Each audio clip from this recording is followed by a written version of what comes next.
Hello, and welcome back to another episode of Only a Bag, an Italian travel podcast. I'm Darcy Melton, and with me, as always, is Nathaniel Mellor. Thank you for having me back. Yeah, thanks for being back on It's every one of my episode. favorite shows to be on, to be honest. Thank you.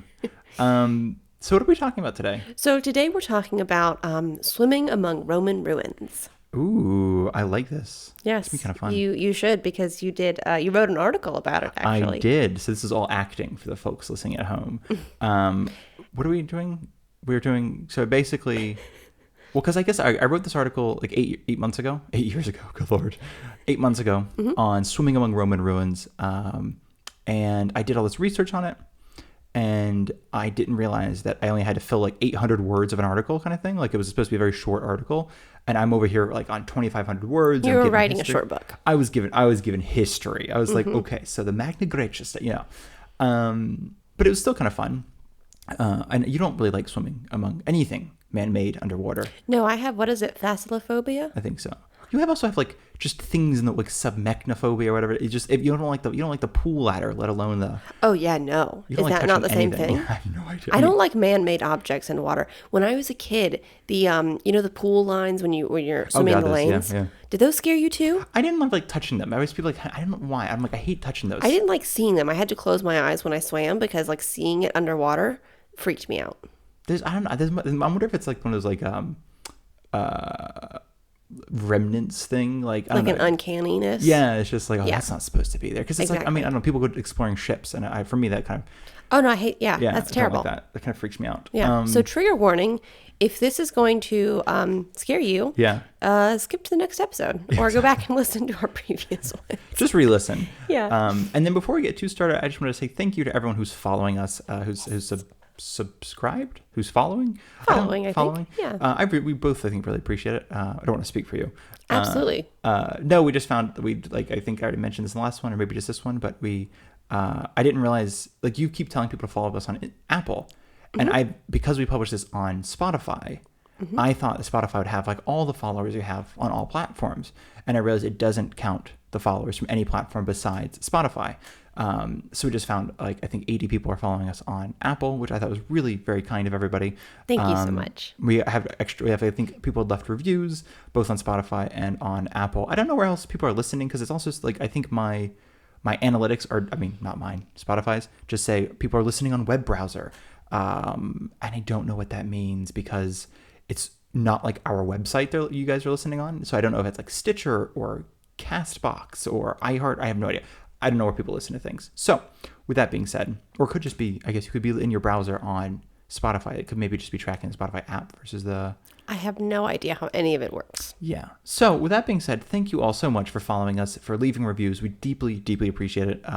If you like this episode, or if you want to still give us a review or follow us, we'd love that deeply. Yes.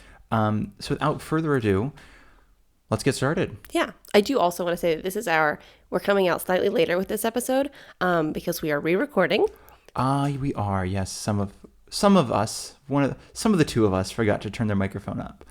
Because why was it, Nathaniel? I just learned this 30 seconds ago. Well, okay, we had watched that movie, The American, with George Clooney. Not a great movie, but if you want to know what it's like living in a small town in Italy, that's if you want to know accurate. what the town we live in looks like, basically, you can watch that movie. We don't live in that town, but it is we don't live in Abruzzo remarkably either, similar. Oh my God. And I think they have the Americano, San Papa, Americano. So I was singing it while we were doing like a mic test, but I had to turn my mic down for it. And it was all the way down by the time we recorded the podcast. So that was an hour and 15 minutes. We will never get back. And I think we spent another couple hours trying to figure out how to make it louder, but I don't know. Again, these are the things we're learning. I just discovered how to make our podcast 2 separate audio tracks rather than one smashed together, because I could never figure out before how to record 2 separate audio tracks for each of the 2 mics that we have. Finally figured that out. We're getting there, folks. So are we ready to get into the episode? Oh, I hope so. Okay. I'm excited. Let's talk about swimming among Roman ruins. I'm into it. So the first place, we're going to kind of focus geography-wise. We're going to focus in the region around Naples because for a variety of reasons, actually. For instance, the Roman Empire was huge. You can absolutely go swimming among Roman ruins in Turkey.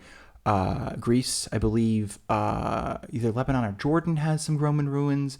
I I mean, there's the kind of like the Mediterranean has a lot of Roman ruins in and around the water.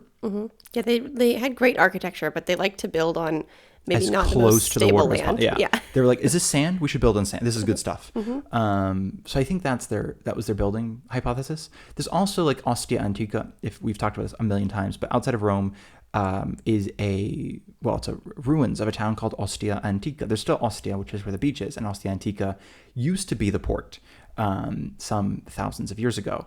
And in fact, we think we mentioned this very briefly in the last real episode, not the special episode, but the last actual episode, because we talked about Pozzuoli. And Pozzuoli was built as a port, or it was one of the main ports for Rome.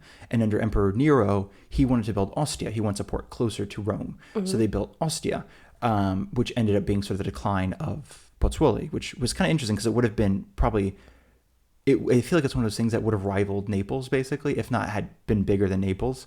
So because that whole region, that's what we're going to be talking about today, is sort of to the west of Naples. It's a second, much smaller bay, gulf, if you will. Is it the Bay of Baia? Yeah, it's the Gulf of Baia, Bay of Baia. Okay. It also can be, like, I think sometimes the map will list it as the Gulf of Pozzuoli. Okay. So it's a little bit, there's some, but I think in antiquity, it's often mentioned as the Gulf of Baia, or the Bay of Baia. Okay. So when he built Ostia Antica, it sort of took away from Pozzuoli, but basically years and years of sediment buildup, like the Tiber pulling sediment and then earthquakes and this and that and the other thing, moved the shoreline farther and farther away from Ostia. So like now... inland, or which way did it pull? I don't understand. Like, remember we went to Ostia and you stop at Ostia Antica and you get off the train, but then another 10 minutes farther on the train, you get to Ostia, the town. It just built it up farther away, basically. So, like, ships could no longer come to Ostia. They had to come... Oh, the land built up. Yeah, the land built up. I understand. So, in effect, like the shoreline... sort of went farther away from the town. Away. Which is not uncommon, because we were in Scalea, and I think we mentioned this years ago, that Scalea, the water used to pretty much come kind of to the base of the town. Like, it was sort of built, not even on a cliff so much as like a drop down, like a 7, 8, 10-foot drop down. And some guy mentioned to us after the 1980 earthquake, as well as some sediment buildup, basically he's like, something shifted, and all of a sudden we had this huge beach we never had before. Just popped up outside the town. So every major developer everywhere rejoiced because they just thought that's like free real estate. More seafront property. On sand. Yep. So you can think of how people don't really change too much. But that first place we're going to talk about is Pozzilipo. Pozzilipo. I promise I know how to pronounce Italian, but oh my God, when somebody's like, well, you just enunciate not enunciate. Emphasize that first vowel. I'm like, syllable. I don't know how else to enunciate it or emphasize it. I think I was in Naples too. We always used to say Napoli. And everyone's like, what? I'm like, Napoli? And they're like, Napoli. I'm like, oh, Napoli. So, Pozzilipo. Pozzilipo. Pozzilipo. And Posilipon is the ancient Greek for it. And we've talked about this in the Pozzuoli episode, the Pompeii episode, even I think the Naples. Like, again, Naples used to be called Neapolis, a Greek settlement. Near Naples to the west is Cumae, the first Greek settlement on land during the Magna Graecia. Just off the coast of Naples is a current, it's always been an island, at least for all of our human history. It's called Ischia, and it used to be another, it's a much longer name, but that was the first Greek settlement in Italy, interestingly enough. I didn't know that. I have literally learned that 8 minutes before this podcast. Awesome. Because we talked about this in that episode on Naples. There is the Castel d'Uovo, the egg castle. Yes. And that used to be Naples. That's where Naples started. And then they kind of built inland from there. But basically Magna Graecia, as I was learning, interestingly, the first colonies in Greece, or from Greece, were not on the east side of Italy near Greece. They went around the boot and up, finding a protected gulf or bay, which is Naples and the Bay of Baia. Their second and third would have been Reggio Calabria, in the south, the very southernmost city in Italy that you can get to. The very toe, the toenail, if you will, of the boot is Darcy hates awful. that. Is called Reggio Calabria, and it's from there you can cross by ferry to Messina, which is the first island, the first town just across the water in Sicily. And then they had Syracuse, Agrigento, and a few others I mean, a handful of others, but basically the Greeks pretty much took over the coastline of all of Italy, all of southern Italy, but they couldn't ever really invade the interior of the land. So that's not really what we're talking about today. I'm just really excited because that's a great episode for someday. What we're talking about first is Potsilipo. And this is a Potsilikon in the ancient Greek, and it meant basically respite for the weary, which I thought was kind of fascinating. And it's both, again, I think for this one, and we're going to talk just after this about Baia, and they're essentially in the same area. And it's interesting now because it's hard to explain, I think, because when you come to Naples for the first time, we've talked about this, most people are immediately let down by the fact that it's trashed, it's a bit ugly, it's not what you expect from an Italian city. Grungy. And then when you see the coastline, you're kind of like, oh God, you guys did everything you could to destroy like just a beautiful coastline. Like they industrialized it. And because you like, and I guess in history, like historically, it makes sense to put a factory, 16th, 15th, 16th, 17th centuries, to put a factory into the water in case you need to, like, I don't know, dump stuff into the water that is not necessarily like heavy metals or chemicals, but that sort of thought process hasn't really changed. So there's a lot of beachfront. I think because I recently was on a bus from Naples, I talked about this Naples episode, and people were asking like, "Oh, is that where the bee goes swimming?" I'm like, "That beach? That beach right there? No, you should not swim there." I think this radiated. I don't think anybody should be swimming there. So it's just one of those things again. Be like, this is, for history, genuinely, this has been considered the most beautiful region in Italy. This Bay of Baia, and then even the Gulf of Naples. So we're going to talk about Potsilipo first, and I do have some notes here because... Wait, it's Potsilipo? Potsilipo. Okay, I'm just going to say it that way. We're just going to run with it. Yeah. Are you saying that is in where the Naples port is, or that was the side note? Potsilipo is actually west of Naples. It's a neighborhood in Naples. Okay. Yeah. Cool. Got it. So it's still a functioning neighborhood today. It's a very affluent, very wealthy neighborhood. It's it used to be, well, it still is, obviously, it hasn't really changed, but kind of a promontory, kind of a peninsula, basically a piece of land just jutting out, essentially. Okay. And it sort of divided the Bay of Baia, I believe, from the Gulf of Naples. It's sort of... Oh, I know exactly what you're talking about. Yeah, so as it comes around... It's a little boop of land. Yeah. It's an interesting little, again, architecturally interesting, and for somebody who's trying to picture this in their head, we're talking craggy rocks. It's very cliff-faced. It's got these like really gnarly, beautiful trees because they're growing out of the rock. It's got rock in the water, beautifully crystal clear water. Just a historically gorgeous area. Interestingly, one thing we did, I just wanted to touch on this again because I thought it was fascinating, just again about history. Homer, 8th century BCE, Homer, I should say, wrote the Iliad and the Odyssey. The Odyssey, a lot of Homeric historians believe that a lot of the parts of the Odyssey took place around where we are. Like and I'm like, I don't know if he got lost because it's supposed to be, lost for 40 years in the sea or whatever it was. Maybe not 10. It was 10 years in the sea because there's 10 in Troy and then 10 in the sea. 40 would be crazy. His dog. How does his dog recognize him after 20 years? Are you kidding me? I have clearly forgotten a lot of this story. He left his dog behind? Yeah, I guess his dog was like just born because he went to, because, Achilles was like, go fight with me in Troy. And he's like, dude, I have things to do. I'm like a king now. But he went to fight in Troy. It took like 10 years until they figured out this brilliant horse maneuver, the Trojan horse. Right? Okay. And they won. Achilles died. Victory. They go home.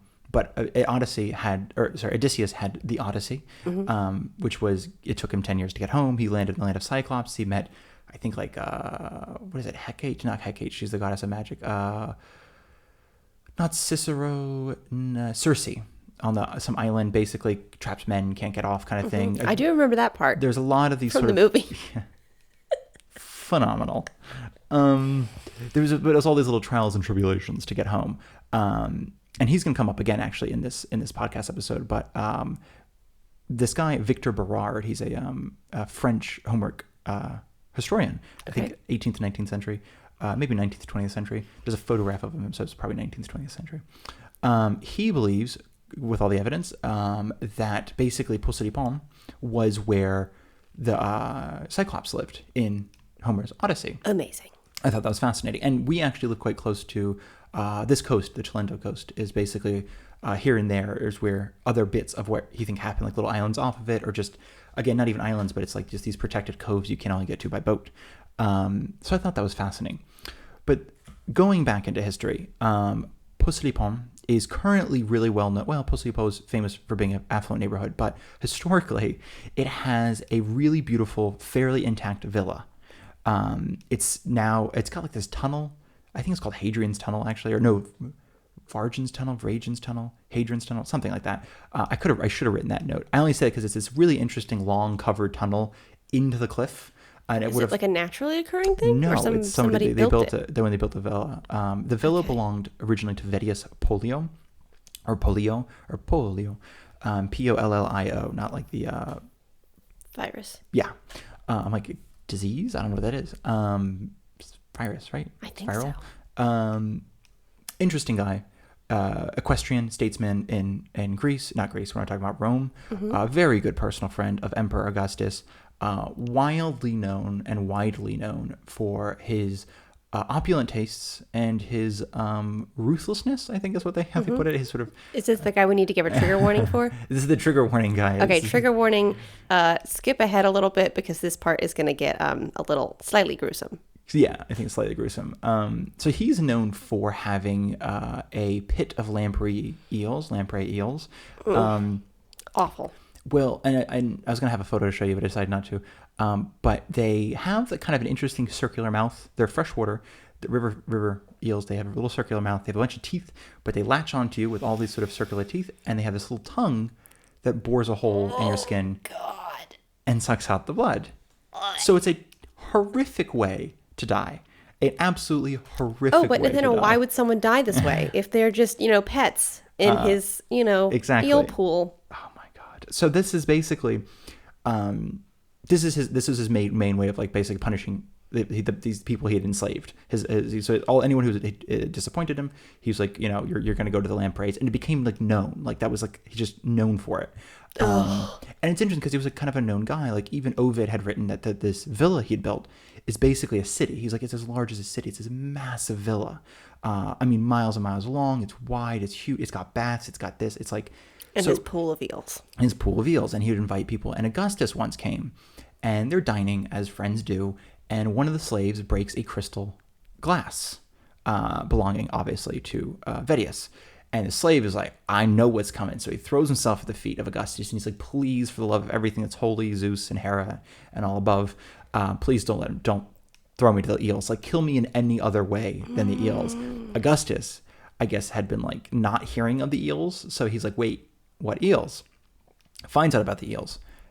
In fury, decides to shatter all of Vettius's crystal glasses to punish him. Vettius basically feeling he can't kill his like enslaved person for the exact same crime that Augustus committed because he can't punish Augustus for it.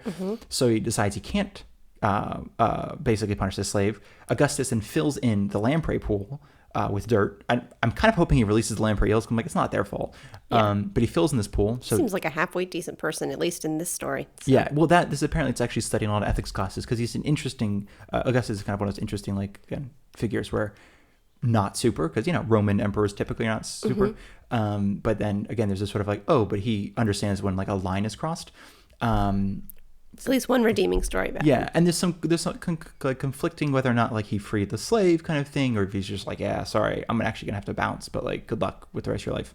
But interestingly, when Vettius Pollio died, again, this is historians are like, we're assuming he was forced to bequeath his villa and his house and a lot of his stuff to Augustus because he didn't leave it to a different heir. Because of this incident, or just when he died? Well. We don't know. We don't know. Okay. Because it's not common at the time to have left your even good friends. If Augustus weren't leaving the Emperor of Rome things, they would take things. Like the Emperor would take, like, hey, but that was a nice house. I'm going to grab that house. This one was kind of weird because it was like, why did he? Why did Vettius leave this guy? The villa, his house in Rome, all these things in his will to Augustus. He requested that they build a monument to him at his villa. And the bad guy requested this? Yeah, okay. In his will. So Augustus decided to raise, in the sense of R-A-Z-E, not R-A-I-S-E, Vettius Pollio's house in Rome So it was nothing, and he built a lovely monument. It's one single pillar to his wife, not Vedius's wife, but Augustus's wife, instead of anything to... Okay, so number 2 redeeming story about Augustus. I know, kind of an interesting, kind of like, again, just an interesting bit of history. And the trigger warning, by the way, is over for anybody who just skipped ahead. Welcome back. Welcome back. But it's an interesting bit of history because that essentially it stayed within the Roman state, passed from hand to hand, but it wasn't until 1870, the Marchesi del Tufo, Tufo being the famous stone. But it's different, by the way, than Tufo, and there's Tufa and Tufo, and there's a kind in France that's like I guess sandstone. It's whitish, white yellow. It's very soft. The Tufo here is not Tufa.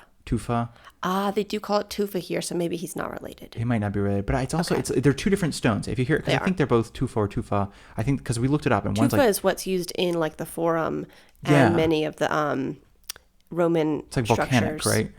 Yes, I think it's a volcanic rock, because I know the one in France is not volcanic. It's like sandstone, and it's one of those occasions of, oh my God, we looked this up because it was either a complete, like somebody just basically not mistranslated, but it was like misunderstood, and it's like, oh yeah, we have that too, or it was one of those. Two places at almost the same time name something very similar to the same thing, which does happen. So this guy discovered pozzolana in the quarry. Okay. Pozzolana being the primary ingredient for concrete at the time. For this new fancy Roman concrete. Well, new fancy 1800 years before. So this would be 1870. So he was like, this is like... Oh, sorry. We're at 1870. I'm yes. Okay. But only so he discovered that, and they were like, oh, well, we can still use that, which is kind of interesting because it kind of shows that like between 200 BCE and 1870 CE, not a lot had changed. And if you find pozzolana, you're going to mine pozzolana. And they unfortunately didn't do a super job of kind of keeping the villa like intact while they were doing that. So some of the baths... This is the villa of the bad guy that we were talking about during the triggering part. Yes. Some of the baths and some of the buildings fell into the sea. These are not the aforementioned Roman ruins you can go swimming in necessarily. I mean, you totally can, but it's kind of off a cliff. It's a little weird. I wouldn't recommend it. What we're actually going to be talking about specific is called Gaiola Island, Isola di Gaiola. It is how do I explain? It was a promontory off the coast, basically jutting out into the sea. Lucullus, one of the Romans, or emperor, maybe a statesman. I'm pretty sure emperor, because again, when people start talking about single names, there's almost always an emperor. He decided to cut it a little bit. He's like, no, let's just make a little... Wait, so is this part of the villa? Yes, this is the very basically the bottom point of the villa. It would have been built on bottom top. Point of bad guy's villa, and this Lucullus guy is like, we're going to cut that off. Pretty much. Okay. Because we're going to make that an island. Okay. That is like very aggressive landscaping. Insane. I love it. But again, it's like when you're the emperor, like what else are you going to do? You know? Just chop some land up into islands. Absolutely not. That's what your that's what you modus should be doing operandi is. See, we're on the same page. So essentially, he cut into the stone. It became it's like two islands. If you look at pictures of it, it's technically two little islands. But they're tiny, right? They're tiny. I mean, really quite small.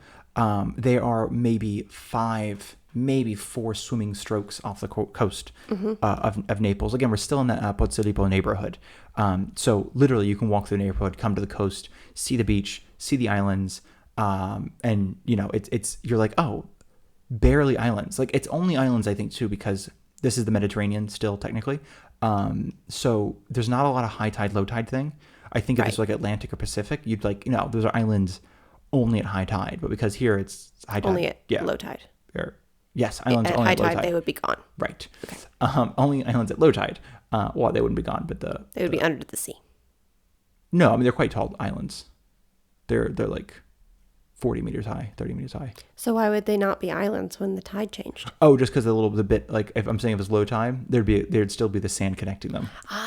And then at high tide it would be. I understand. Then you could swim to it because I mean I think you can walk to the islands. Technically, you don't actually have to swim to the islands. It's not that far off the coast. It's like chest height the whole time.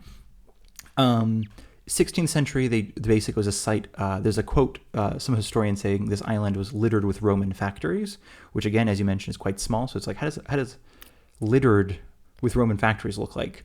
So it's a little bit strange, a little bit interesting. Later became a defensive battery to protect Naples. After that, a man named the Wizard lived on these islands. Amazing. He survived off the alms of the fishermen.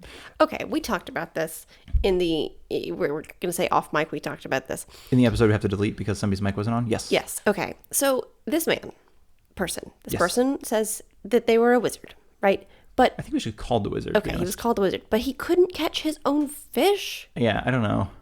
I'm just like, he is surrounded by fish and what's probably pretty fertile earth if there's enough room on this island to farm at all because it's small.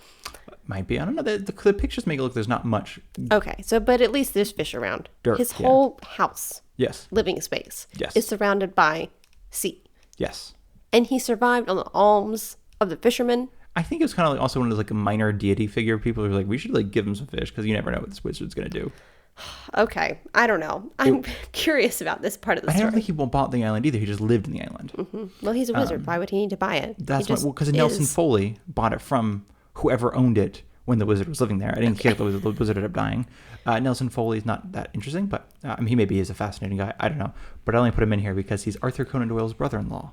That's fascinating. So there's no Sherlock episodes from this lovely little island, but yeah, so he know the guy who wrote Sherlock Holmes. Maybe like he gets him a free coffee or something when he goes into town. I guess for like, do we just do like a second trigger warning? Because this is now the Gaiola malediction. Yeah, this is a second trigger warning. It's yeah.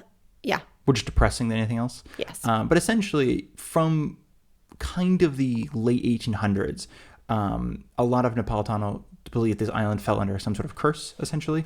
Possibly from the wizard.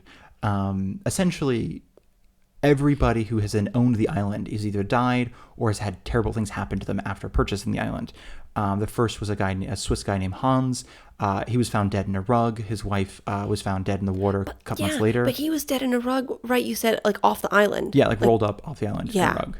And then his wife was found, what did you say, a week later? 2 months later in the water, again, possibly drowning, possibly killed and then thrown in the water. This is kind of before I feel like a lot of really amazing forensics was happening. Suspicious circumstances all around. At best. Next guy was a German guy named Otto bought it. He ended up dying from a heart attack on the island. Then another Swiss guy bought it. He basically lived in the island, I think, for a bit, but ended up killing himself in a mental hospital in Switzerland. It passed to Gianni Agliani. I can't actually, I might be Agnali. I cannot read my own handwriting, but he is the founder of Fiat, the famous Italian automobile company. I believe, according to these sort of articles, after purchasing the island, his family experienced a lot of tragedy, suicides, deaths, murders, disappearances. That is insane. Yeah, like just. I mean, tragic in any case, but just wild that this is happening like one owner after the other of this island. Which is kind of strange to me because he Fiat owns a couple islands here and there. It's been like their own one near us in Praia Mare.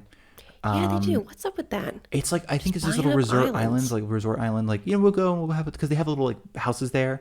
And I think it's like, if you need to go chill out, you go on an island and it's like. That's fancy people do, I guess. Really, but they're not like that far off the coast. It's like they're essentially connected. And then it went to John Paul Getty, famous for having his grandson kidnapped. And I mean, obviously, the oil baron, I think one of his sons did the Getty images, so famous for a lot of things. Wow, but that's crazy. It was after purchasing the island that, they're not a great family, not like a super family. But you also, again, off mic, told me this quick aside about this guy and his grandson was kidnapped. Yep. And initially, so the kidnappers were like, give us some money. And the grandfather was like, no, because I have many other grandchildren. And as soon as I give you money, everybody's going to kidnap my grandchildren for ransom. Okay, logical. That makes sense. But then they cut off the ear of the grandson, right? He was like 15 or 16 at the time. Yeah, this child, teenager. Not like 2 years old or something. Yeah, sorry, teenager. Cut off the ear of this teenager. And then the grandfather and the father were like, I guess the father had been pleading the whole time with the grandfather, John Paul Getty. And John Paul Getty, the grandfather, was like, ugh, okay, I guess so. Now I'll pay the ransom. If I may also interrupt, the ransom originally started at $70 million. They argued it down, or $17 million. They argued it down to $3 million. Jean Paul Getty paid 2.2, the most tax deductible amount he could pay. Right. The father still had to pay $800,000. But then, and you can continue, sorry. But then the grandfather, John Paul Getty, told the father of the child who had been kidnapped, now you have to pay me back. With 4% interest. With 4% interest? Yeah. Like, what? Yeah. And this man was wealthy. Yeah. Like, he was fine. Yeah. Amazing. Insane story. So, he's also an oil baron, so that kind of explains a lot. So he was just a terrible person. Yeah. But the child, the teenager was released and Yeah. kind of okay. And interestingly, there's like the court case for it happened quite near where we are. Like a lot has happened down where we are because it was kidnapped by the Indrangheta, which is the organized crime of Calabria. We're not in Calabria, but We're pretty close. We're in we're pretty Campania. close. And they do a little they're a bit active here. I think the Camorri and the Indrangheta. But all that is to say is, and I think essentially, and even small things like, again, 2009, all of a sudden people started talking about the Gaiola malediction again because a couple was murdered across the island. There's a mansion across the island, and they were murdered in their house.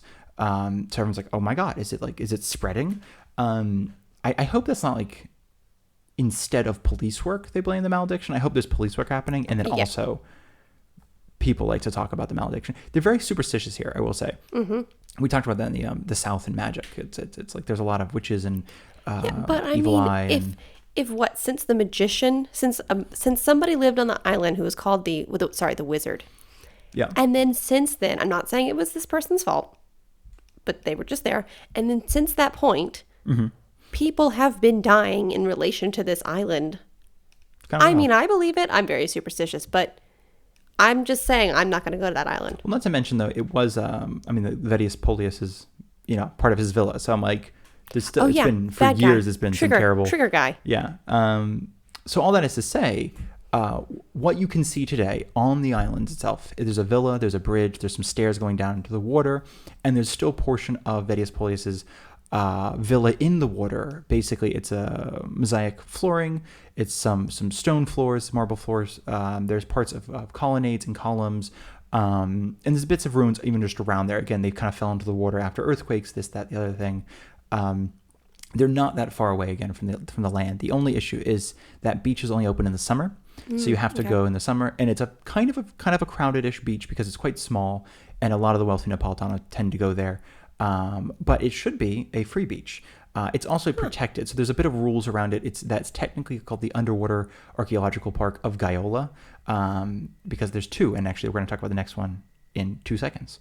But it's because that's quite protected. You can't have boats around there. There's a quality of living for like ecological quality of life, basically. Yeah, like for the fishies for and the fish and the mollusks and things like that. Yeah. Now there, yeah. So there's a lot of things you can't do. Obviously, it's not like, there's a lot of things you can't do in beaches here anyway, but like littering. But it's one of those things that you also are quite protected from boats and things like that, which makes it really lovely.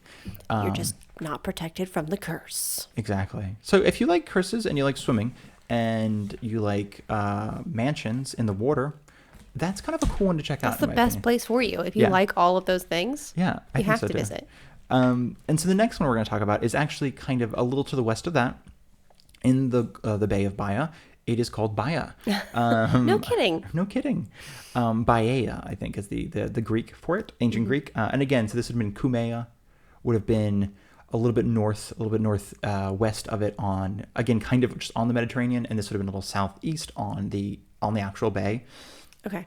It was called Baia, and now we're bringing back Odyssey because Odysseus is not the captain of his ship, but his like the navigator. It's like the I have it written, but again, amazing. The helmsman, cannot read his handwriting. Helmsman basically died and was buried there, and that's why they named it Baia. His name is Bias. Okay. And again, it's like, is it apocryphal? Nobody really knows. There's claims that's what happened. That's what they're assuming. But has anybody found him? No, I mean, not that they would. Yeah, exactly. It's one of those like bones probably have been eaten away by now. But you know what? I just found out recently that is not at all related to this episode whatsoever. Nobody knows where Genghis Khan is buried. Interesting. Fascinating. That is kind of weird. There's a tomb to him. It was built much later. But he's not there.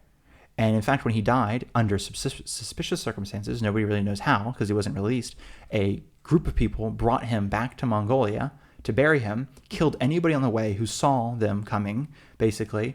Yeah, it was like to keep it totally secret so nobody could find his resting place, essentially. This, again, not related at all to this That's episode. fascinating.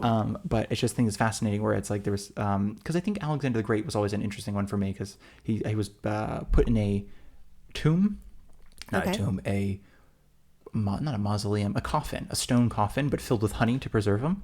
But I'm pretty sure dropped off the edge of a boat. So that didn't really work. Then the honey probably leaked out. Right, maybe, but also maybe not. I have no idea. Like, did they do anything else? Did they wax the body? I mean, is there a perfectly preserved Alexander the Great? I have no idea. Check back in later for an episode on swimming among the coffin of Alexander the Great. Oh my God, that'd be amazing, though. Okay, so Baia. So I think the first thing is you might have already heard about Baia because for a minute there, a couple years ago, it was like, again, it's always that cycle. There's one article published about someplace like this, and in my mind, as somebody who writes and pitches articles, I'm like, dang, somebody already wrote that article. I guess I can't. Apparently, that's not how like news outlets think, because they see when they see an article that somebody's published, they think we need to get the exact same article on our website because, you know, we need to start drawing thing. So somebody published an article on Baia called Baia, the Las Vegas Underwater. And there's now a BBC article, there's an Atlas Obscura article, there's a CNN article, there's a, you know, everybody has, I think Lonely Planet has an article on it. I'm like, oh my God, I get it. So Baia, the underwater Las Vegas. The irony is that we're now doing basically the same thing. Yes. Yeah, pretty much. So I guess that was a very, very brief geographical history. We talked about this, not in the special episode before that. We talked about Brady Season. We talked about Caldera. We talked about this region west of Naples is basically built on these caldera, which are underground bubbles essentially that fill up and empty of magma. And this is the Campi Flegrei. The Campi Flegrei, exactly. Which is like the air area. Yeah, the entire area. And if you look at it from, we think we talked about this, if you look at it from Google Maps, it almost looks like a bunch of meteors would have hit this area. And instead, it's not, I don't believe it's sunken caldera. I believe it's caldera that exploded and left a crater. Interesting. So, and there's also, there's I think we mentioned this episode, there's a mountain near there that people have built on. It's called Monte Nuovo.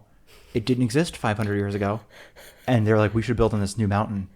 So, yeah, not forethought planning there. The reason I mention this is because part of Baia was built on this caldera. At some point in the last 1,500 years, it slowly started sinking lower and lower and lower as the caldera it was on emptied. So that's how this place naturally fell into the water. The reason I mention that is because throughout most of history, I would say, again, this is that place I mentioned just earlier. This entire region is gorgeous. It's beautiful. It is, you cannot help but relax when you are there. I mean, it's just an absolutely phenomenal region. It's a little bit of a beach. It's beautiful water. It's nature. It's gorgeous. At the time, it was kind of a very divisive place, if I may. I think you had a lot of people basically talking about like it's a den of lecherous behavior. You have Claudia, the wife of a Roman senator. She was like in court basically in Rome because they're like, you're down there and you're having beach parties and long drinking sessions, which I don't really understand the long drinking sessions. I don't know if it meant like days of drinking or if it meant like she was just binge drinking. Yeah, like hours at a time. You know, turnt, as the young people might say. They probably don't say that anymore. Well, but she was the one too that she took like young lovers. I think she didn't take young lovers. No, but she had a lot. It was just that's what you do in Baia. They just lived there, the lovers, and she went to go on her vacation. Yes, but I think a lot of people did. I think that was just the thing. Yeah, it's not just her. I'm not trying to call her out. I'm just trying to explain this lady's lifestyle, which I'm totally behind, that she was like, ugh, don't really like my husband. I'm going to go down to Baia. I'm going to have some beach parties. I'm going to have some lovers. I'm going to drink. And that's my vacation. And I kind of have to imagine it's at the time, though, where maybe not, but I think that's kind of the time where it's a lot of people getting, there's like sort of, political marriages, but you're like, there's no chance I'm actually hanging out with you. Right. Like, if we're supposed to give you kids or something like that, fine. But I'm not spending my days with you. So you have to go do something else. And I think what they ended up doing was obviously partying. Yeah. It's logical to me. Yeah, right. It makes perfect sense. So what for me is fascinating is that there are, like any touristy site, Rome, Florence, other places. Yeah. You can buy like, knickknacks, paddywhacks. You can buy Today or back then? Today. Okay. Right. You can go and you can buy like, I think it's really common to get like a flask of limoncello or a little glass bottle of limoncello with like Rome or the Colosseum on it. Or you can get something like that, like just little things with the skyline. Interestingly, in the time of Baia, there was also the same thing. There are these Roman flasks with scenes of Baia and Pozzuoli. And back in the day when Claudia was there having her beach parties. She could have been buying, if she wanted to, a handful of these, basically these flasks to bring back. And what I find fascinating is that essentially, and I'm now showing Darcy a picture in case she wants to sort of explain it. I do. But these flasks were found, just to give an idea of like when we say tourists, one of these were found just near Tuscany. Fine. Okay, they took it back up north with them. One was found near Prague. One was found near St. Helens in England. One was found in Portugal. That's insane. But also, because also what actually it was found in Tunisia, and then transported to England. Another found in Portugal. The best one of Baia is in Warsaw currently. Poland. In Poland, yeah. Okay. Just making sure I know where Warsaw is. Right. That's really far away from Baia. It's fine. And there's a couple, a handful. And the reason I mentioned the one in Warsaw is it's basically the most complete version, if you will, of what Baia is. And it took a while for people to figure out what that might have been. Because it's like we kind of knew it was Pozzuoli, we knew it was Baia, but we weren't Meaning sure. like okay, so what I'm looking at is it's like a wine bottle, but like a what is the circular shape? An orb. Like the Chianti wine is supposed to come in, So the Chianti bottles, it's like instead of it just being like a cylindrical shape, it's like a big kind of round shape, and then it has a spout. Thank you. But then on the like where the wine would be held, the big globe shape that it is like this. It's not necessarily a skyline, but it's like, when you see, if you're in Rome or you're in Florence, like Nathaniel said, a lot of these tchotchkes that you can buy will have like the major landmarks all connected. So it'll be like the Colosseum next to the Trevi Fountain, and those don't exist next to each other. But in this great little illustration, they're together. So that's what is basically along the globe part of this wine bottle is like buildings, like all next to each other, which is like insane because it absolutely looks like something that you could, not something you could buy today, but like same like shtick. something, exactly, same shtick, exactly. Yeah. Little glass etching. I think it's etched onto the glass. I think is what it's supposed to be. And the reason I say that's fascinating, or the reason I find it fascinating, I should say, is they thought, well, they kind of knew it was Baia because there's just again that was there's evidence of these things existing. There's writings. There's this and that. As we assume it is. Some of these things match, but it wasn't until they start discovering what was under the sea. Basically, that the part of Baia that had like fallen into the sea. Oh my God, that's what it is. So it was like ancient. I mean, obviously it's ancient, but it's like an old drawing of the city, of bits of the city, and they were like, exactly. "Oh, it could but be Baia, but like that is. part doesn't exist." Yeah. Yes, that part does exist. It's under the water. And then so I thought was just amazing, and to kind of go through a little history. Not that this is not a history podcast. I apologize, but it's like when you're talking about Italy, how can you not talk about the history? Baia was just the happening place. Basically, pretty much every Roman statesman who could afford it had a villa there. And this would have been, I want to say, we're talking late 1st century BCE, early 1st century CE. Okay. There's been a lot of these kind of things were happening. A lot of these places were being built, these villas. But like Marcus, Lucius, and Pompey the Great all had villas there. Nero had a villa there. Hadrian died in his villa there. I mean, it really was like everybody is there. It's like you're wintering there, you're having time there. Seneca the Younger, he's one of the I hesitate to say fathers of Stoicism, but like when you're looking into Stoicism, the Marcus Aurelius sort of Stoicism, and you're trying to, you want to learn more about it, Seneca the Younger always pops up as like one of the great Stoic thinkers. Okay. He wrote a collection of letters. It's called epistles. I guess like epistolary or epistles. And one of them is called Baia and Vice.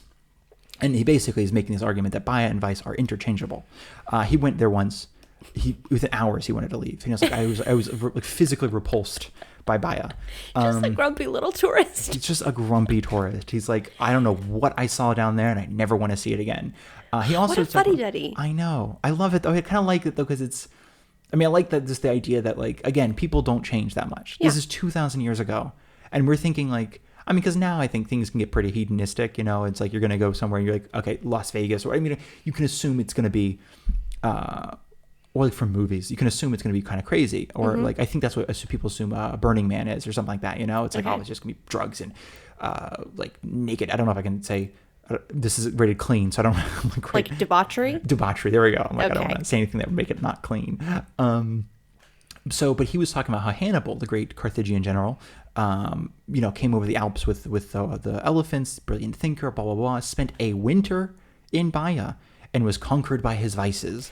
That's insane. Like, turned it into this like soft, like he lost his blood. I mean, he goes on to talk about he lost his bloodlust there. He lost this. He was, you know, he was ruined by this city of long drinking and beach parties. Yeah. Okay. So Seneca, this fuddy-duddy, who I'm saying that with positively because I would probably be very similar. I mean, if I showed up in Las Vegas and I didn't really know what was going to be happening or Las Vegas on the beach and I'm like, okay, these people are drunk.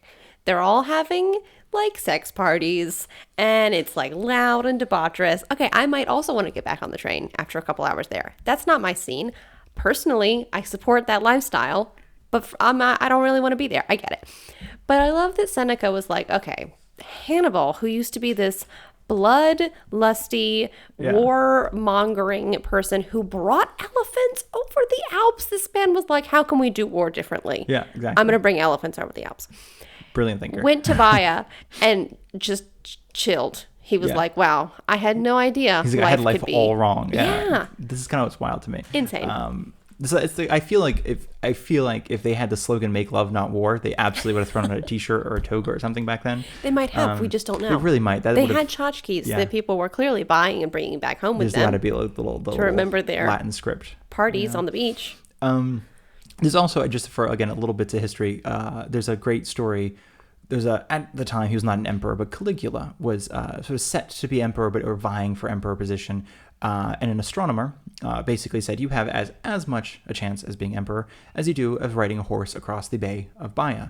So he orders all the ships to be lashed together. Some shade. Yeah, absolutely right. But it's like that's the kind of drunk bet you make at Baia. It feels like you're drunk. You're like, you have as much chance of being an emperor. I don't know why I'm doing a southern accent. I love it. Keep going. As you do of riding a horse across the Bay of Baia. Bay of Baia. And, Caligula in his drunken stupor was like, all right, get me some ships. I think was that Johnny Cash there? So he lashes the ships together. Pretty much the same person. Beautiful.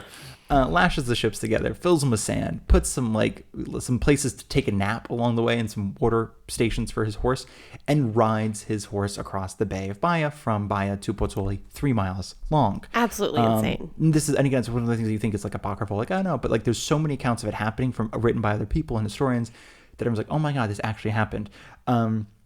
Just kind of wild. So the reason I bring it up, the 2 or 3 reasons, but the main thing is there is swimming there. Baia is still a town. It's still a functioning town. No, it's a different functioning town. It is no longer the same. They're not operating within the ruins. And there's a marina and you can go swimming and about maybe 30 or 40 feet off the coast. But again, I want to say these are caldera, it does drop off very abruptly. It goes from a cliff, drops into like 30 feet of water. So this is just where basically the caldera would have begun. But you can still see a sunken villa. There's still columns. There's mosaic flooring. There's marble flooring. And what's wild to me is this marble is not local. It's from a Greek island. And I think it's from Rhodes or somewhere near Rhodes. But it's incredibly expensive imported marble for the flooring. And they found these statues. And again, and some of them have been rescued in the sense of not recently. Because, like I said, recently it has become an underwater archaeological park. 2002, it became an underwater archaeological park of Baia. So they're protecting like the marine life. Exactly. And I say kind of because it's striking that balance between what else is there. We have an idea because we have like maps and things like that. We have all the little gold glass flasks. We have an idea of what's there. People talked about what was there. You take a left at the so and so's house and you hit the McDonald's and they're like, well, there's no McDonald's, there's just a cliff, so the McDonald's must be somewhere under the water. The McDonald's of ancient Roman exactly. times. This is not sponsored by McDonald's, by the way, guys. Don't eat at McDonald's. I don't know. I'm doing the reverse sponsor. I don't know. Okay. No, so all that is to say is, that we know some things are there. It's just we're not really sure where. And so there's a lot of like, we want to find it, but also a lot of it's become a sanctuary for wildlife. And again, now that it's protected, it's even more of a sanctuary for wildlife. You can't take boats over it. You can't do things. I mean, kind of like you can take glass bottom boats over a certain size over it. Okay. So people can see the ruins on a beautiful, clear day. Genuinely, you just take a glass bottom boat. You go scuba diving on even a not clear day.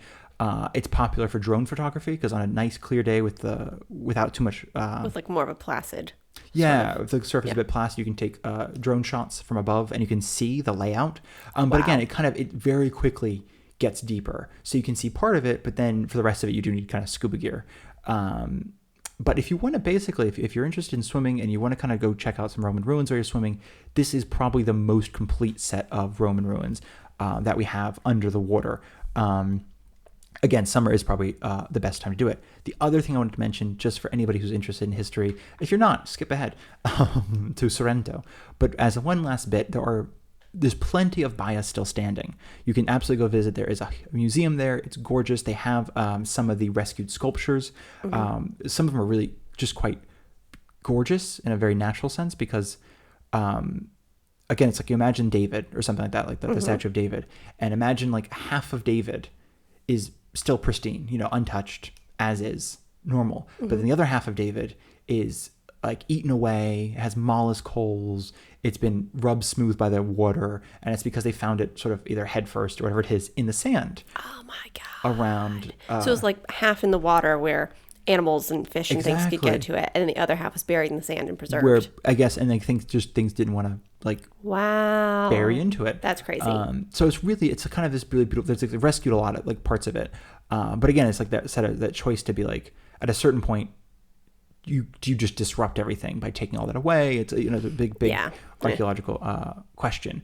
I also thought it was fascinating that they found there's a theory that they found these bronze sculptures. They found like a lot of reproductions of bronze sculptures from Baia from that period, leading to the idea that somebody there had a factory of bronze sculptures. And they were making more tourist items. Exactly. It was just like something to buy. And like, it was because they're like... They're making souvenirs. Well, it's like, because they were thinking like there's no industry happening by that isn't like tourism. So like there must have been for tourists and not for like, these aren't fine bronze sculptures. There's like, they're okay. Oh my gosh.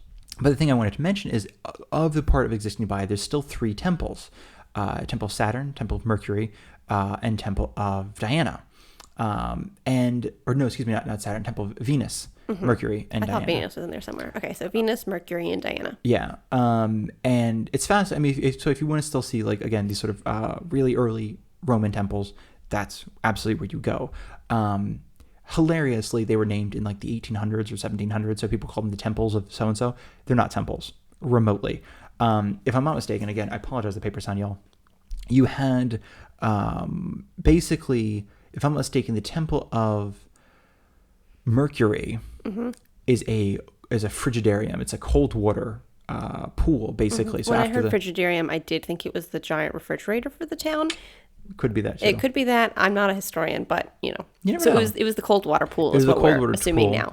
I believe the Temple of Venus, and that one's just gorgeous because again, it's was beautiful, basically. It would have been like cool down from the sauna, because they also had, I think, the Temple of Venus was the hot water / sauna / the thermal baths, and then Diana, I believe, was the not a temple at all, but a casino, which I think was kind of fascinating. And again, this is like Encyclopedia Britannica. So when I was doing the article, I remember like looking at all these sources because it was for photos, and I didn't want to use. I was trying to I want to use the best sources I can find. I want to try to find like somebody who maybe worked on the museum. I was trying to find all these interesting, like basically first the closest to the actual sources possible. And interestingly, Encyclopedia Britannica has it as a casino. The reason I bring it up though is Temple of Mercury, which is where the frigidarium is the largest, or was the largest unreinforced concrete dome before the Pantheon. And then when they built the Pantheon 3 times, the first 2 times burned down. and I guess the first one was even private. It was Marcus Agrippa's private little sanctum sanctorum. Yes, we were, quick aside, talking about this off mic, that Marcus Agrippa built Agrippa, I don't know. built the Pantheon as his, like, I just learned about the term third space, as his, like, private little third space. But, like, now, obviously, it's thought of as, like, a church. Yeah. And, like, and it's been there for a very long time, obviously. But I always thought of it as this, like, public religious space.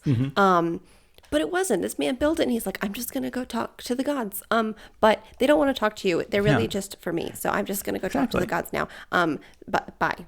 Exactly. I think that's exactly what happened. And then it burned down. And then somebody else built it. And then it burned down again. And they built it again. But interestingly, I think he built it in, like, I want to say 80 CE, like 80 years into the first Common Era. And then by 200 CE, people were trying to figure out what the initial... Yeah, they didn't know what it was used for, They're right? like, what was the point of the Pantheon? Like, it's one of those, I don't know, it's just wild to me. It's like somebody builds a house in 1900. In 2020, people are trying to figure out what was the point of the building. And I'm like, what do you mean what was the point of it? You don't have, like, records? You don't have, because like... we have records of Baya much earlier than that. And where people are piecing that together. The unreinforced concrete dome of Temple Mercury, and you guys are making this up for the Pantheon. Just thought it was wild. So very quickly before Darcy has something to say. So these temples, which were actually the cold water bath, the hot water bath, and then the casino. Yes. Amazing. Really tracks with what everybody was doing in Baya 100%. More than temples. People weren't going to church There's no in worshiping between their happening. debauchery. At least not that kind. Yeah, they're going to a different kind of church. So these predate the Pantheon. And I find it fascinating because have we talked about the it's not cement, it's concrete, because they were used, some of the concrete was used to make those buildings, right? Very much so, yes. Okay. And I just find the concrete really interesting because it Pozzuoli, which is nearby, is where a lot of this concrete was they revolutionized concrete in that they used volcanic ash and lime and seawater to make this new version of concrete. And that is what was used in a lot of these buildings. And that's part of the reason so much of this, not the marble bits, that's marble, but the other bits have been preserved because this Roman and Pozzuoli concrete lasts for millennia. Yeah, exactly. And our modern day concrete is made to last like 50 years, 100 years. And now, American infrastructure is crumbling. To be fair, so is Italian infrastructure, unfortunately. Yes, it isn't that modern concrete, but the Roman concrete. So what they did was very quickly so they took the limestone, they took volcanic ash, and they mixed it with seawater. And then they put it in a wooden form. Okay. And then immersed that in more seawater. And it created this like chemical reaction that made it hard. And it gets harder and more like structurally stable over time because of the chemical reaction that happens, especially the bits of this concrete that were used as ports. It's under the water. It just gets stronger and stronger. Interestingly, though, for what it's worth, most concrete should get stronger and stronger over time. Oh, I didn't know that. Yes. So why is all of our modern concrete crumbling? It depends. Without going too much into this, I believe like a lot of Italian concrete from the 80s when they did all this post-earthquake, and then not to be funny, but the mafia had a hand in a lot of it. A lot of it was corner cutting, basically. And even a lot of like, we were talking about like things like crumbling buildings. A lot of the time is unfortunately just... They just did it too quickly didn't let it set long enough, didn't do a right mixture. Because it is, when I was looking this up for people who make concrete tables specifically, it is highly calculated. And it's like, the reason I think one of the reasons it's so expensive is sometimes if it's off a little bit or it doesn't set properly, you have to scrap the whole table and start over again. And it's not so much, you could put food on the table, it's fine. But it's like if there's any little air bubble, and it's this whole thing. But in theory, it should, the bonds should get stronger over time. So in theory, you should have, 100-year-old concrete building should be stronger than a 2-year-old concrete building.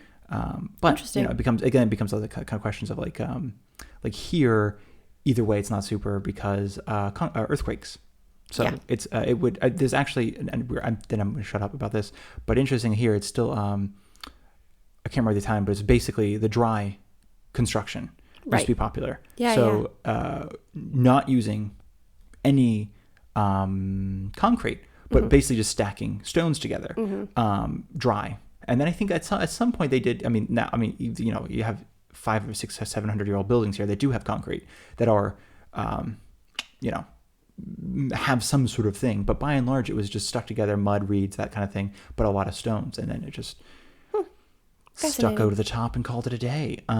So all that being said is, it's the concrete, I think, it's, again, one of those small revolutions that, like, you have the road the Romans are building, the straight roads, you have you have concrete. I mean, you have it's like three things you need to conquer a world. And I just think it's interesting because it's like that mixed with the marble and the way that they built architecture is, it's part of the reason why we still have so much of that stuff to learn from. It's just hardy buildings. If people wouldn't stop just stealing from it, it'd be cool though. Also, if they didn't build it on cholera and sand and things that just fall into the water. Caldera. I think it said cholera, and I was like, were they building on cholera? Caldera. The last place, though, is Sorrento. So Sorrento it's the last also, and as I mentioned, basically we're going to go and talking about like rules of the beach next. In the next episode, I mean, not this one. This has already gone long enough. And I figured it's a good place to start because we already talked about this a little bit in the special episode, like the no bathing suit walking around Sorrento. So I wanted to the reason I want to mention this next and then talk about Sorrento last, and then even next talk about rules of the beach is just to kind of, again, say that there is swimming around Sorrento. And specifically, there's actually two that I don't recommend swimming at. It's the Marina Grande, Marina Piccolo, big and small marina. They're not it's not industrial necessarily, but it is. It's like small industry. It's like fishing and things like that. Yeah. So there's definitely fish nets, boats, and fishing hooks, things like that are all in the water there. So that's just something to keep in mind as far as it being a little. It's not the most accommodating beach. Exactly. Not the most accommodating beach. But what there is the Bagna della Regina, which is about, about 10 or 15 minutes away by car or bus. Is that far? Yeah. Okay. I say because it's a little winding road. You can't go that fast. It's really not far away. You can't walk there. Is essentially there are buses, public buses, taxis, that kind of stuff, especially in the summer where people go and visit. But it's called the Bagna della Regina, or the Queen's Bath. Kind of like not really the Queen's Pool. It's the Queen's Bath or bathtub. But it is much larger than a bathtub. Much larger than a bathtub. It's a bathtub for you and 50 of your friends. Exactly, which is perfect. No, it's a kind of a closed-in... like a cove. Yeah, right? We've actually visited this one before. We went swimming there. It was lovely. It's kind of like a cove, but it's almost like... I would almost describe it as like a... it's like a big old... crater, I guess. Yeah, like if you imagine like a piece of land and then a circular cookie cutter just on like the coastline, which is it's like a craggy cliff face, basically. If someone just wanted to take a cookie cut out of it, they're take that circle out. Yeah. Right, exactly. Because you can, when you take, so there's a bit of land, and you walk out, you have to, from where you park your car or get off the bus, you have to walk, right, a ways. And then there's basically steps down into this cookie cutout, which is the Bagna della Regina. And it's natural rock all the way around in a almost like a circular shape. And that's where you're swimming, is down in that area. And you can see the sky above you, but all around you is rock. And then the only way to swim out is through this little archway, which when we were there was enough space between the top of the arch and the surface of the water for your head to be, just above the water swimming through. But that's how you get out into the rest of the Mediterranean. Exactly. Where there's a lot of other swimming. I mean, because it's, again, there's all really flat, big, giant, flat rocks that people put on the towels on. They go fishing off of it. I mean, it's in the summer. Again, it's the sort of this is the insider tip, if you will. It's a lot of classic Sorrentinian stuff. Even the articles in the Bagna della Regina are in English, or in Italian. It's not a very popular. But the reason it's popular for Italians. It's very popular for Italians. It's very popular for Sorrentinians because they don't want to go swimming at the weird beach. They were like, no, let's go to the private hidden beach.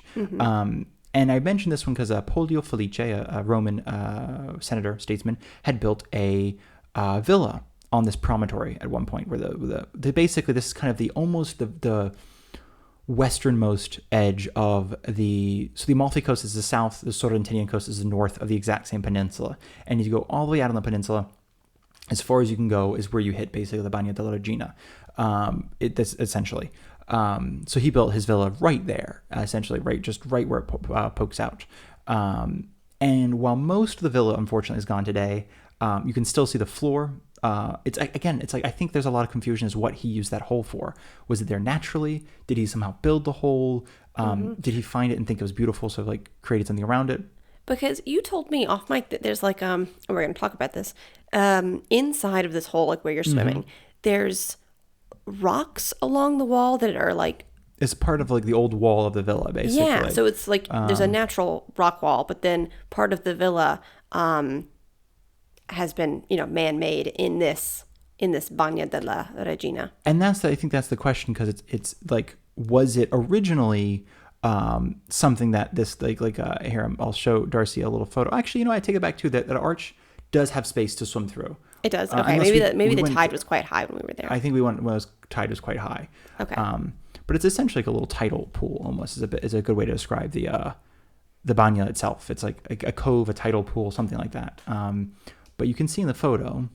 Yeah. Okay. So I can see in the photo that a lot of it is naturally occurring rock, like we've been talking about. But then for this small area, it is like tiled with rock.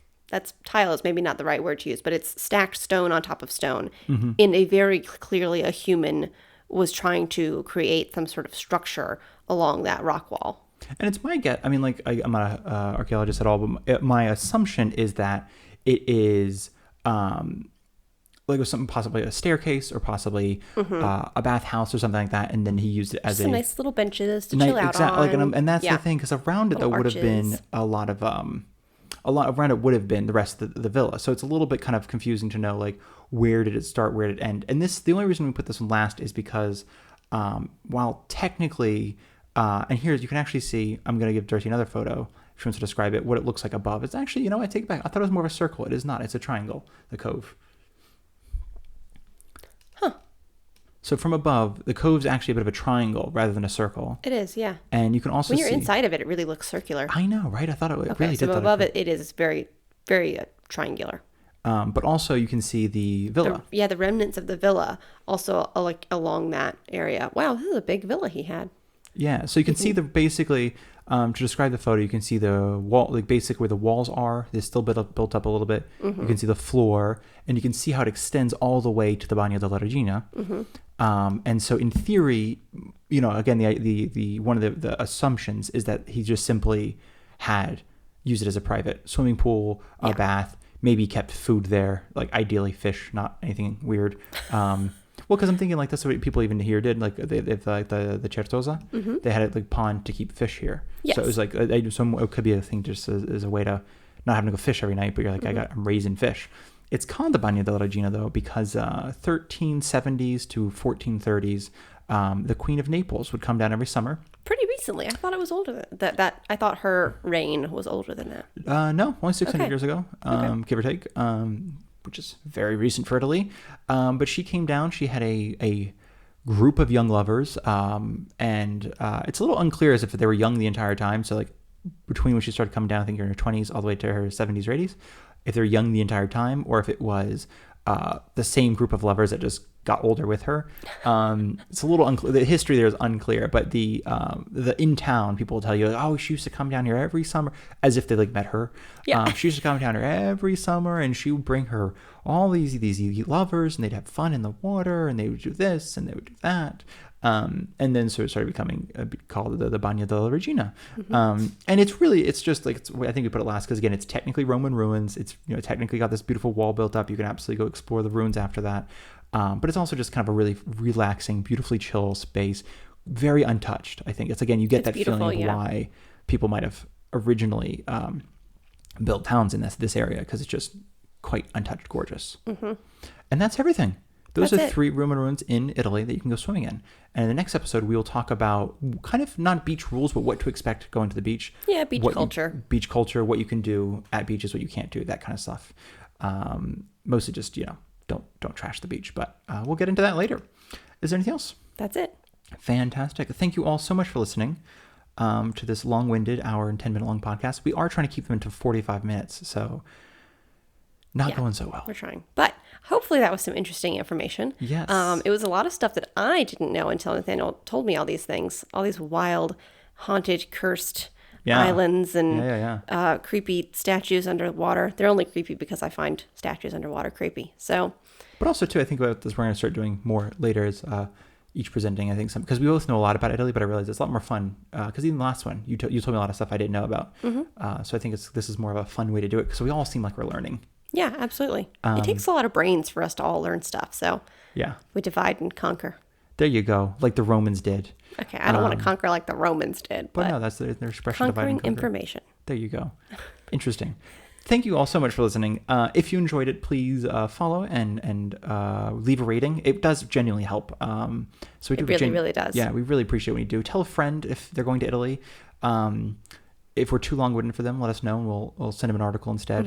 You can also go to onlybag.com, which is under construction. But if you have any questions or anything that you want us to talk about specifically, you can send us a message there. Absolutely. And there's still some articles. There's a lot of articles on there, even though it's under construction. We're just trying to figure out, like, we're not going to basically put everything we know about Italy on the website because it's going to be a lot and impossible to manage. But no, it's got a lot of good information for house sitting and digital nomads and just Italy in general. So yeah, and also we have an Instagram. If you guys like Instagram, we just post mostly photos of rural Italy, which is where we live, and where Darcy likes to paint. So that's most of what we do on the Instagram. But anyway, thank you. Thanks for listening. And sorry it was out so late, but hopefully you'll be listening to this by at least 8 o'clock Eastern time. Okay. So thanks for listening. We'll talk to you next Wednesday.